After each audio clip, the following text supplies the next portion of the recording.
we have a donor Jeep.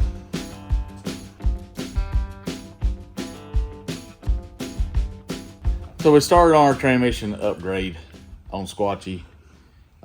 We already got the 32 RHE pulled out, which was the 3-speed auto that came originally behind the 4.0 that I put in, and the 231 case I had in it with a slip yoke kit. So all that's out, all that's gone. We have a donor Jeep, which is the same year model 98 Cherokee, and we pulled the transmission and transfer case out of it to get the AW4 transmission to put in this to do the AW4 swap, so we can have a lower first gear and have overdrive for when we drive it on the highway, because I do like to drive it. So we've got transmission pulled out. I'm fixing to pull the flex plate, and you've got to have the transmission out of XJ. You've got to have the flex plate out of XJ, the engine backing plate, what I call it, out of the XJ. You got to have of course, the kick down cable or passenger cable, whichever you want to call it. You got to have the crankshaft position sensor, because it bolts in different. And then I've seen people wire in the harness to your factory harness or to the factory computer. I've talked to some people who have done that and all with a wiring schematic. But we decided, since we are stretching it more and doing it all, we went with a Winters shifter with a stock gate in it and a Rad Designs electronic shift controller. So I still had to manual shift it, but that's no problem. I manual shift it anyway, especially on the trails. But that Rad Designs kit still lets it work when you put it in gear. It's got micro switches that activate the solenoids, because it's got electronic solenoids in the transmission. So that way it will shift gears, and I'll have overdrive, and everything will be honky-dory, and it all, fingers crossed, we'll get it all worked out. But I've done some research, talked to some people, and got some people I can call if I need some help on it. Of course we'll help you out.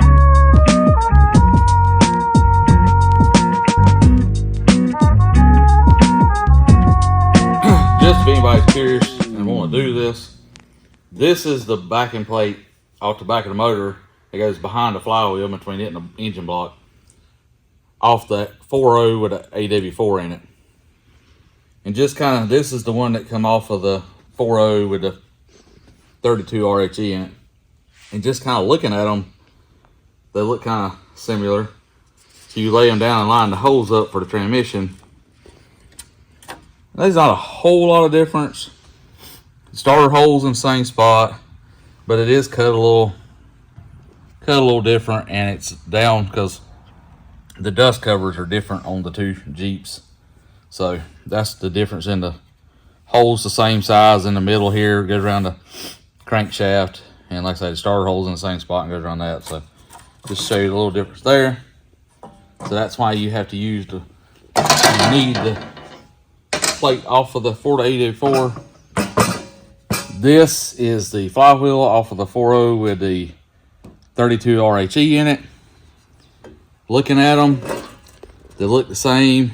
The holes, there's the same amount of holes for the crankshaft position sensor to read. But if you stand them up on the end, this is the one with the 32 RHE. This is the one for the AW4. So the reason you got to use that and use the crankshaft position sensor out of the AW4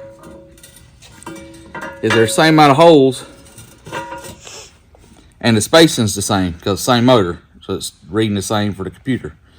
But the placement on the bell housing and the way it mounts on the bell housing is different, and you can see these holes are out towards the edge this way more, and these holes are a little bigger, a little longer. They're the same size this way, but they're a little longer this way, and they're in closer to the actual flex plate where the starter runs to the ring, and got more gap out here. So just to show you the difference, that's why you got to have the plate or the plate off the back of the motor and the flywheel for the AW4, because if not, your crankshaft position sensor all won't read, because it'll be the crankshaft position sensor would be riding way back here and it wouldn't catch that notch. So before we put this case in, the guy I bought it from, he told me to take they had started, whoever was pulling it out for them, started taking it loose at the wrong spot. Don't know why, but he just wanted to tell me. So I took it apart to reseal it. And so this is somewhere around 2007 to 11. I don't really know what year this one is, but it's one of them in that year model out of a JK, a 4-to-1 Rubicon case. So this is the planetary gears. That's a slight bit bigger than what it's in a 231.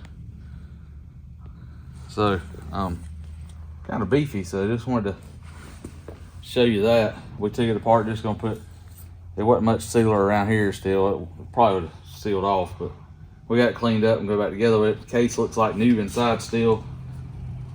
It's that come out of their JK. They went to an Atlas and 1 tons and 43s and all that. So I think it'll be fine for 40s and my little 6-cylinder hold up too. So we're gonna get it back together and see if we can't get it put back in, see if we can't get this thing mobile this evening. All right, so we run into a little bit of a altercation, I guess you want to call it. I don't know.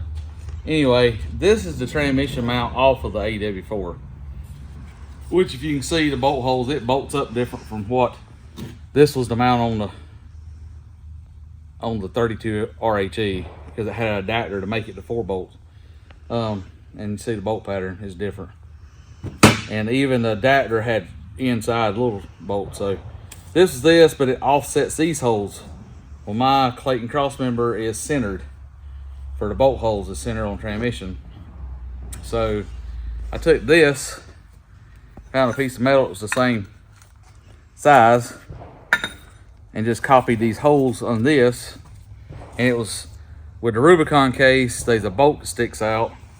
So this, say the mount just wasn't gonna work. This would have bolted on it, but it was offset and wouldn't work in my cross member. So copied the holes, had to grind out a little bit to miss that bolt in that Rubicon transfer case.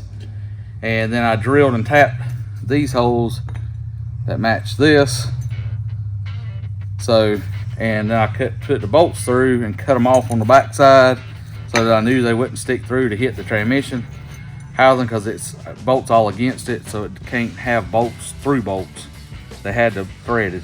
So hopefully it all works. So and then on this mount, just had to do this, take and grind this out for the bolts that go through the transmission to go through there, so that it hit and you get a socket on it. So now I can bolt this up and it can stay on transmission. If this mount, which the propane mounts usually don't go bad, but if they do, I can just take and change the mount. All I gotta do is take a grinder and grind out the notches and fold it right back in. So see if it all fits and installs.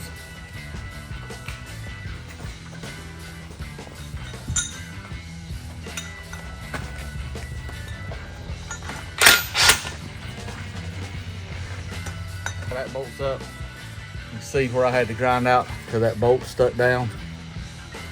But it clears the pan here, so you can still get the pan out.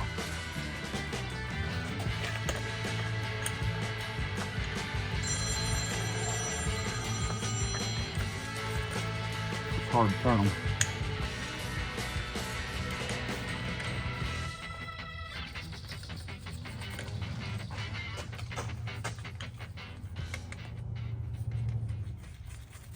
Approximately 10 hours later. So we kind of to stop point night, or whenever it is, you'll understand.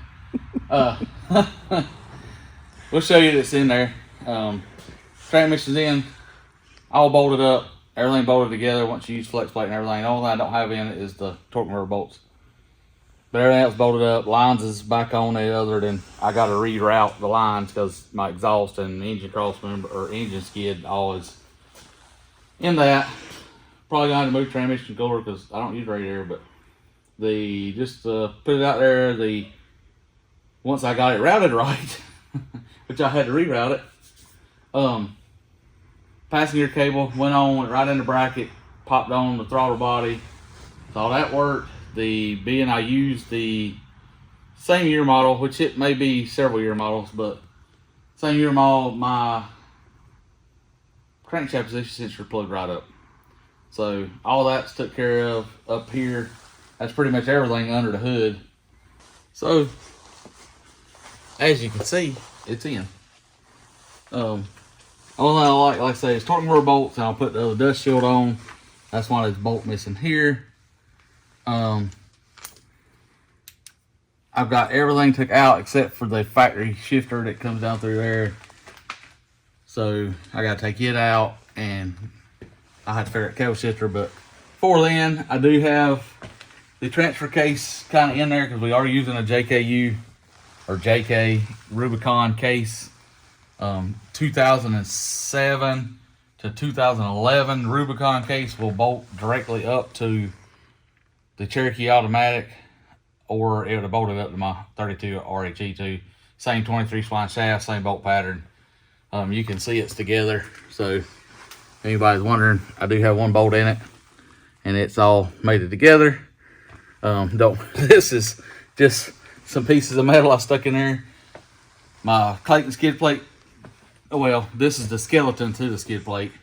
So it works. It is down lower than what it's gonna be because I did put a metal in there. I've got to take this loose, put my transmission mount on, and put transmission mount on, jack it up, and then take this loose and move it back and get it lined up. But the other, so if I was putting my 231J back in it, it would be clocked up more. And like I say, it's still hanging down, so it's going to go up more. This, actually, when we had it a while ago with the transmission mount kind of eyeballed in there, the transfer case will go up another inch or so. Probably be better if I had a body lift. Then I could do a motor mount and raise the transfer case up and get it up. But it does stick back because the AW4 is 3 inches longer than the 32 RHE, so that put the transfer case moving it back anyway. And then with the JK Rubicon case, it's clocked a little more. Mike could have found me a TJ Rubicon case, but we went with the JK case because I got a buddy, Tanner with TNT, that's got one that I knew it would be a direct fit, and I found one pretty reasonable. So I think we're gonna have to take my Clayton skid plate because it comes back here, and like I said, this is gonna go up some more, and then we're probably gonna have to notch the skid plate out and then take plate steel and build me a little bump house for it into my skid plate, which ain't no big deal. Just take some time. And then with it being 3 inches, transmission 3 inches longer, that changes the drive shaft length, and also with us stretching it 2 inches farther forward, that also. So it's just a trial and error thing from here on out. But main thing, transmission is bolted up and it's in to stay. The transmission will not come back out. Transfer case will come back out because I have a seal to put in the transmission, and I want to reseal the front case. And then we got to see what all we can do. But in fact, the drive shaft that I had in it hopefully will work in the rear because we're stretching the rear back 2 more inches. And what else on? Oh, and for the XJ people, I love XJs, so don't worry. This was a running, as I said, to buy an XJ to do this swap makes it easier.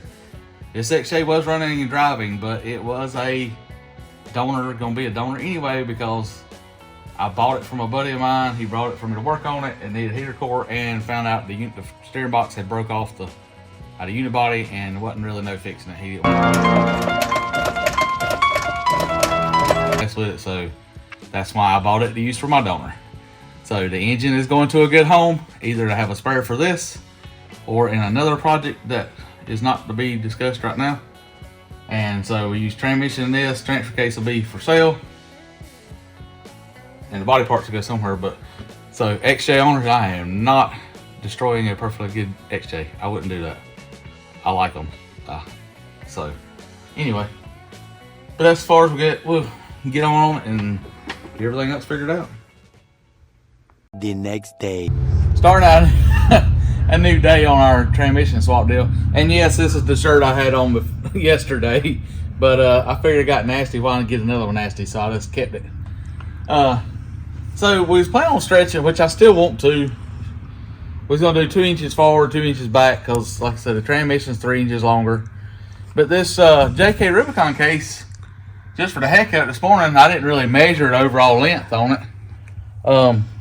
I thought it was gonna be about the same length as my other one, so I knew I was gonna have to stretch the rear to get a drive shaft back in, or cut mine down. But I come in this morning just for the heck of it and stuck my factory, or not my factory one, but my drive shaft that come out of the Jeep with the other transmission back in it, and it fits perfect.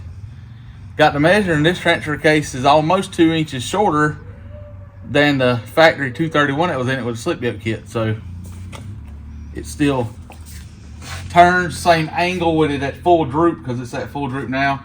It still turns, no binding, no nothing. So even though I probably will still stretch the rear later, if I don't now, because it works good, and leave it like this, I don't have to even worry about buying a rear drive shaft. So we're gonna run with that for a while and go ahead and finish the transmission swap, because since I have figured out I'm gonna have to do the cut my pan and skid plate, and I probably gonna have to cut this out and do the front drive shaft since the clear.